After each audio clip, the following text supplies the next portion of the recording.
bersama gue Irfan Ramadan di podcast Ketemuan UMKM. Jadi kali ini gue bersama Pak LL Ledik Lorika. Yes, coba Pak LL ceritakan nih makna nama dari LL sendiri. Wah, tiba-tiba ditanya makna nama. Iya. Bingung, jadi bingung. Karena Ledik Lorika itu nama gue. Nama lengkapnya Ledik Laufal Lorika. Ya kan, akhirnya panggil LL Ledik Lorika. Oke, sebenarnya bisa triple L tapi cuma LL aja. Oke, LL. Jadi Pak LL ini ya bisa dibilang dulunya adalah sebagai travel guide, tour leader, dan sekarang itu menjadi content creator. Ya. Dan di content creatornya ini punya nama tersendiri nih. Namanya apa, Pak? Sang Pendekar Stroke. Sang Pendekar Stroke. Kenapa nih? Ada nama Sang Pendekar Stroke. Itu dari teman saya, Mas Taji. Jadi dia ngambil saya jadi pendekar stroke. Dia bilang, wah kurang. Sang Pendekar Stroke. Ya udah saya bikin Sang Pendekar Stroke. Sang Pendekar Stroke. Berarti nama itu baru ya? Baru. Ya 3 bulan lalu. 3 bulan. Ya. Berarti sebelumnya LL aja. Iya. LL. Dari Lorika. Berarti LL ya dari kalau Sang Pendekar Stroke ini luar biasa sekali ya. Jadi teman-teman di sini Pak Ledrik ini mau menunjukkan kalau keterbatasan tuh bukan jadi alasan ya untuk melakukan sesuatu ya. Iya. Jadi di kontennya ini Pak Ledrik menceritakan apa aja nih Pak di konten Bapak? Pokoknya semuanya. Jadi misalnya kita jalan seperti orang. Oke. Bahkan dari tahun 2016 sampai 2020 saya nggak bisa bicara. Nggak bisa bicara? Nggak bisa bicara. 4 tahun nggak bisa bicara. Oh, berarti baru bisanya beberapa tahun terakhir. 2020. 2020. Oh, semenjak itu langsung Bapak buat konten? Iya. Sejak 2020 saya buat konten. Saya pokoknya harus bikin untuk semangat saya. Bukan buat saya aja, teman saya. Iya, betul. Jadi kayak menceritakan ke semua orang tuh kalau keterbatasan tuh bukan jadi halangan ya. Betul. Jadi menceritakan di konten ini Pak Ledrik menceritakan nih kehidupannya, vlognya, bertemu orang atau membuat podcast juga ya. Apa namanya podcast? Nah, podcast itu terus saya. Oh, teman Bapak? Iya. Oh, Bapak hadir di podcast. Saya mewawancarai seperti Stroke juga. Orang-orang yang normal. Orang-orang normal, orang-orang yang stroke juga. Ya, pokoknya semua saya bisa jalanin. Jadi semua orang saya bisa jalanin. Pokoknya nggak ada alasan. Aduh saya stroke, enggak bisa. Semua harus bisa. Semua harus bisa. Wah, luar biasa sekali. Saya sangat terpacu. Oh iya dong. Jadi kita harus semangat seperti Pak LL. Jadi usut punya usut ya. Dulu Pak LL ini adalah tour leader. Ya. Udah ke berapa negara aja yang Bapak sambangi? Banyak seperti negara Eropa, Asia. Ya banyak menjadi seperti umroh juga ada. Umroh juga. Ya pokoknya kalau ada di negara Eropa, Belanda, Belgia, Prancis, Swiss dengan Jerman. Yes. Di Asia banyak seperti Cina, Dubai, Malaysia, Thailand, Vietnam, Filipina, banyak deh. Oke. Kalau di setiap negara atau benua tuh punya kesulitannya tersendiri gak sih? Kesulitannya misalkan selain bahasa atau apa gitu, kayak peraturan yang tidak tertulis. Kalau di Singapura kan kalau nggak salah nggak boleh ngeludah ya. Iya. Denda, ngerokok, permen karet, apa tuh selain itu tuh kesulitan itu. Ya, kita kan harus bisa menyediakan negaranya gitu kan. Yes. Misalnya nggak boleh, seperti negara Singapura, nggak boleh ngerokok, nggak boleh makan permen karet gitu kan, ya kan. Kita harus tahu kenapa nggak boleh negara permen karet. Kan sebagai makan langsung buang. Yes. Jadi buang sampah atau jadi nggak bisa buang sampah pun harus di tempatnya. Oke. Ya, jadi sekitar 5.000 Singapura dolar dendanya. Wow. Iya. Pernah sih lagi bawa misalkan apa ya, kalau anak-anaknya itu yang dibawa apa namanya istilahnya? Pokoknya orang-orang yang menggunakan jasa bapak yang bandel gitu, misalkan ke negara tertentu, dia misalkan dilarang rokok, dia ngerokok.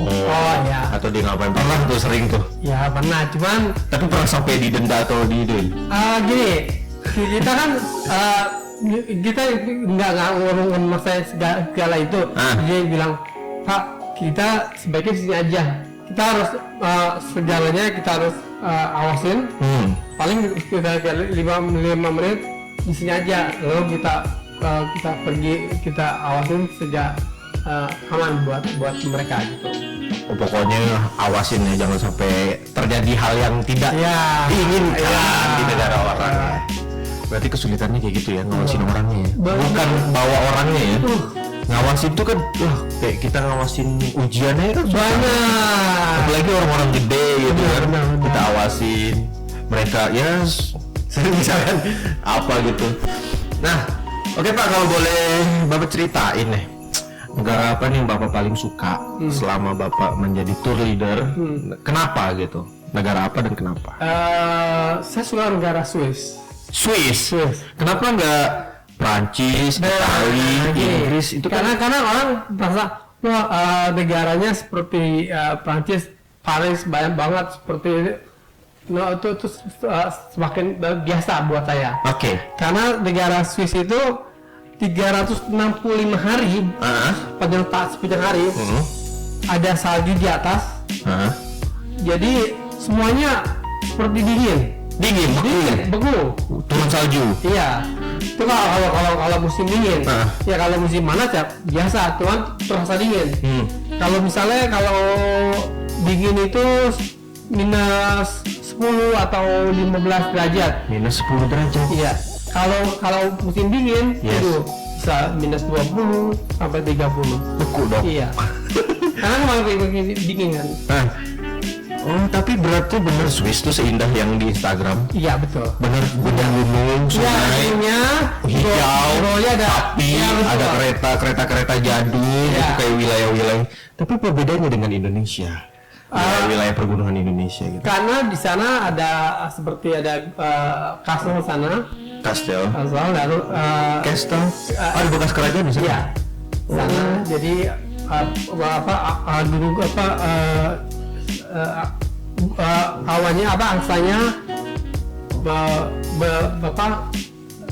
jadi ada apa tadi castle di sana? Iya, jadi bangunannya sangat tua di sana, lalu banyak sekali angsa yang berenang. Angsa. Pokoknya sangat nilai sana. Bekas kerajaan. Iya, sangat tenang. Udah kayak di Prancis seperti banyak yang pokoknya hanya di Swiss yang Berarti Bapak sebagai tour leader kan selain menyediakan jasa untuk jalan-jalan, kayak menyediakan hotel, makanan semua Bapak yang handle ya, misalkan kayak sebagai tour leader. Tapi Bapak juga perlu menceritakan ya sejarah-sejarah, misalkan Bapak berkunjung ke suatu tempat, di situ Bapak menceritakan sejarah-sejarah tentang tempat tersebut gitu. Nah, dia harus dibedakan antara local guide dengan tour leader. Apa bedanya local guide dengan tour leader? Saya sebagai tour leader saya. Yes, Bapak tour leader. Tour leader adalah mengatur tour, menjalankan tour dari A sampai Z. A sampai Z. Nah, kalau local guide ada di negara tersebut, misalnya ke Jerman, Prancis atau Korea, dia harus negaranya itu. Jadi misalnya kalau saya harus menceritakan segala misalnya sejarahnya, tapi nggak usah terlalu dalam. Luar aja. Misalkan ke Berlin nih, wah ini tema Berlin, sejarahnya apa gitu. Nah terus saya selalu bilang nanti akan diceritakan lagi menurut teman saya sebagai local guide. Gitu. Berarti local guide ini ibaratkan agen tujuan. Jadi tour leader bekerja sama dengan agensi local guide untuk menceritakan sejarah tentang daerah tersebut. Tapi Bapak selain keluar negeri juga Indonesia juga? Iya. Nah, kalau tempat di Indonesia tempat yang paling favorit apa? Saya suka di Derawan. Derawan. Di mana tuh Derawan? Kalimantan Tenggara apa ya? Utara. Kalimantan Utara. Kenapa? Karena ada alamnya. Ada lihat seperti apa namanya cumi-cumi raksasa. Ya, lalu ya kecil kan hanya bisa hidup di hanya ada 2 di negara di dunia, di Filipina dan di Indonesia di Kalbar namanya Kalbar. Di Filipina sama Kalbar mungkin dekat ya mas, satu wilayah ya. Betul. Berarti kalau Kaltara tuh wilayah lautnya. Betul. Berarti di situ juga menyediakan jasa diving. Iya, betul sekali. Sunrise, sunset, betul. Pantai. Iya. Berarti kalau untuk tour leader di Indonesia lebih banyak ke pantai-pantai. Betul. Atau tempat berziarah, Candi Borobudur. Ini sih soalnya saya sendiri paling tahunya wilayah, kalau ditanya nih wilayah apa yang paling favorit, kalau walaupun saya belum pernah ya, paling Lombok. Oke. Ya kan yang udah awam ya, Lombok, Bali atau pantai-pantai lainnya, tapi ini Kaltara ya. Nah, Bapak tadinya tour leader, terus bisa menjadi konten creator tuh gimana ceritanya Pak? Awal mulanya tuh kisahnya.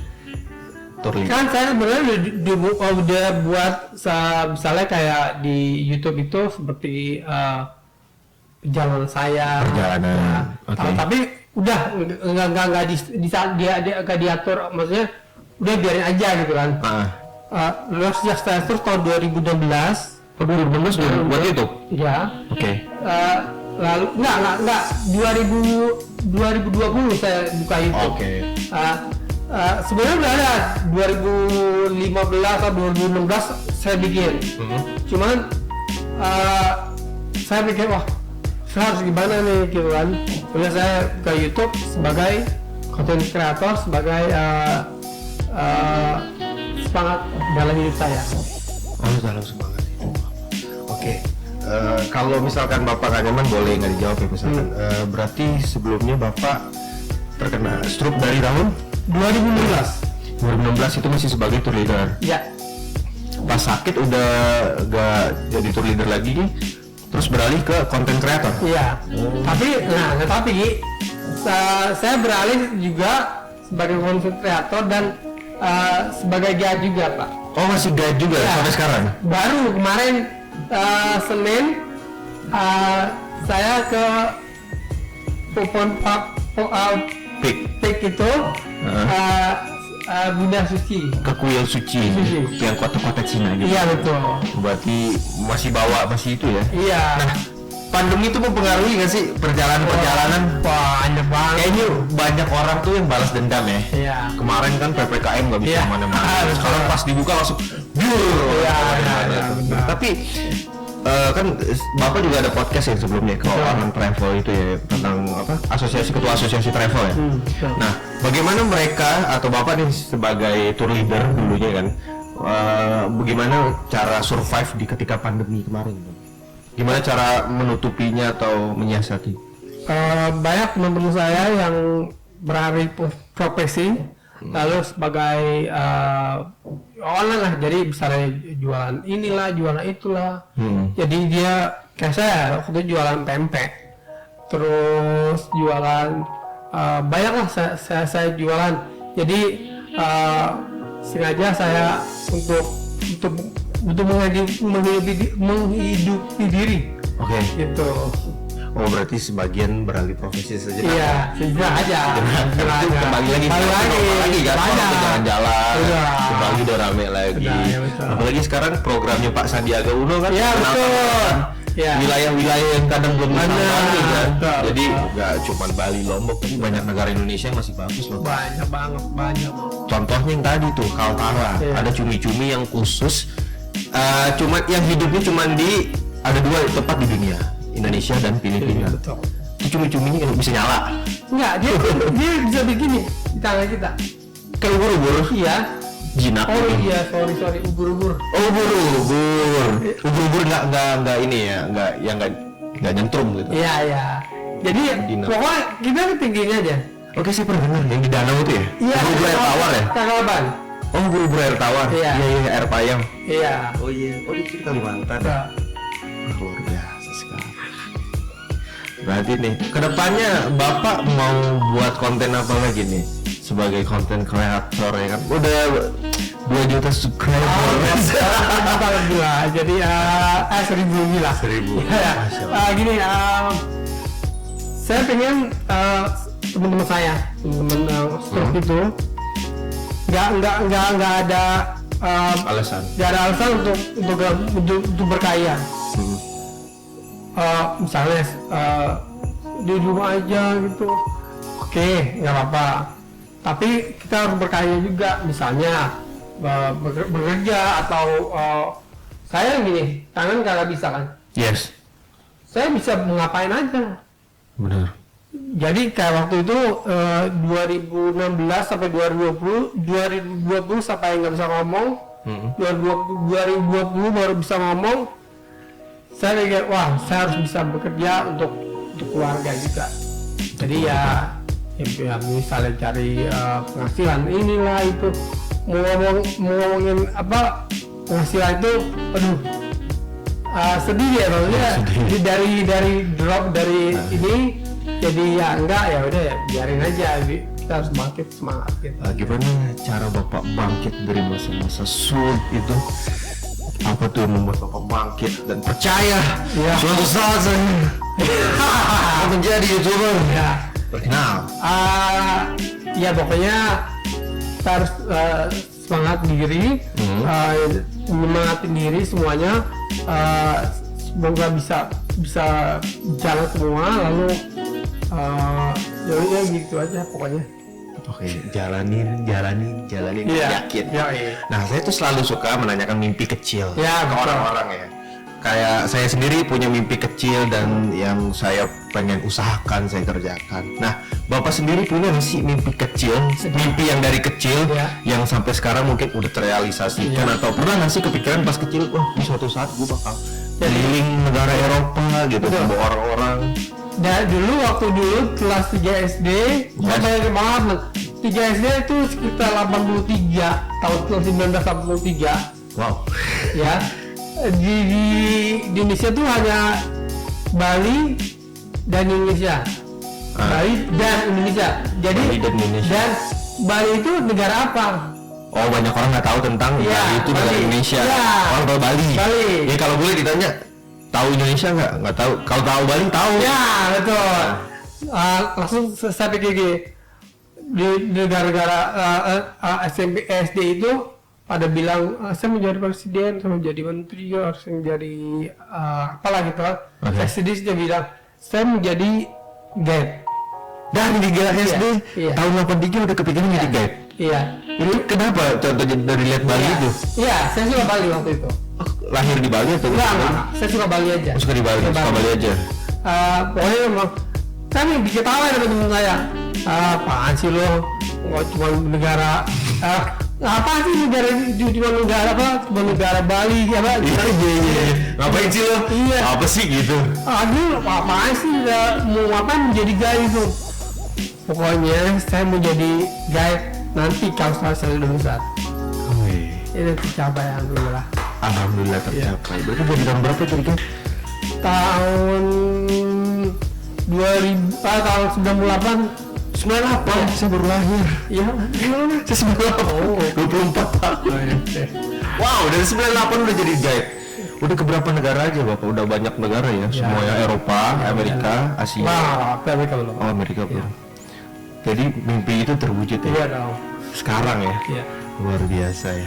Jadi selain saya suka menanyakan mimpi kecil, saya tuh suka minta quotes yang diyakini yang bisa membuat bertahan sampai sekarang. Buat Pak Ladrik bertahan apa sih? Ladrik LL Ladrik ya. Wah, kalau ketemu di jalan LL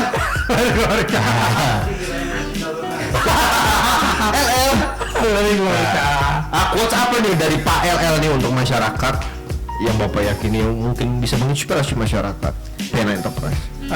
Pokoknya buat saya stroke ya, biarlah mimpi kamu apa yang kamu inginkan, jangan pernah menyerah. jangan pernah takut. Allah akan bersama kamu. Masya Allah. Luar biasa Pak LL. Dari Laurika. Gila. Oke, sekian sesi kali ini bersama Pak LL Laurika. Nih guys, kalian bisa lihat nih Ledrick Laurika. Kalian bisa follow Instagram, YouTube, TikTok, Facebooknya. Di sini banyak konten-konten menarik dari Pak LL ya. Oke, saya Irfan Ramadan dan Pak LL dari Laurika pamit undur diri. Sampai jumpa di ketemuan selanjutnya.